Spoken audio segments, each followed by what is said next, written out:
าดผาวางนะ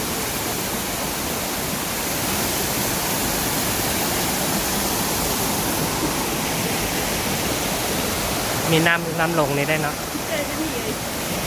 จะนำแหงมันก็มีนะกำลังลงด้วย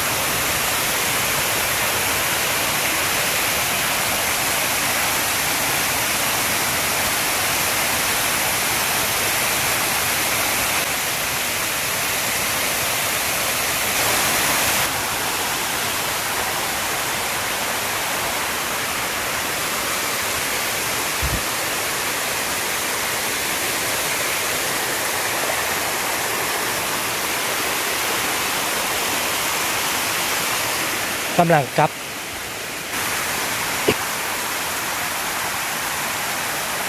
โอ้ความงดงาม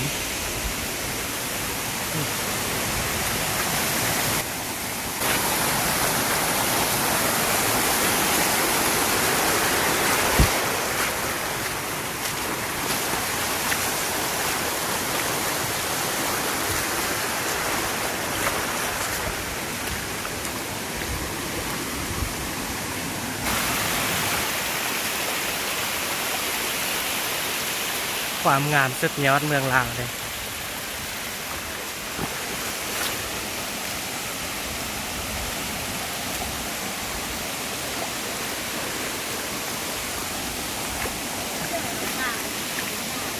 มันบ่มีน้ำบ่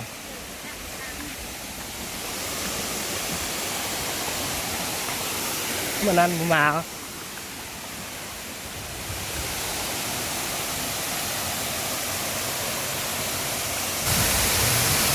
สุดยอดเมืองลาว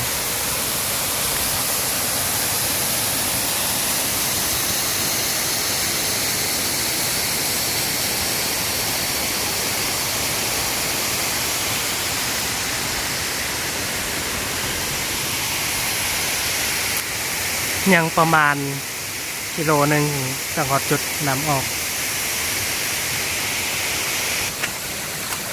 โอ้น้ำเกิดมาจะสวยเห็นไหมโน่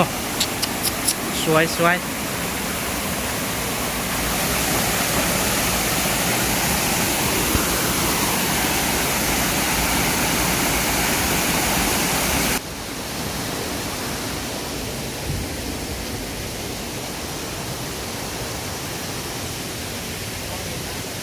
ยกลงไหมอย่า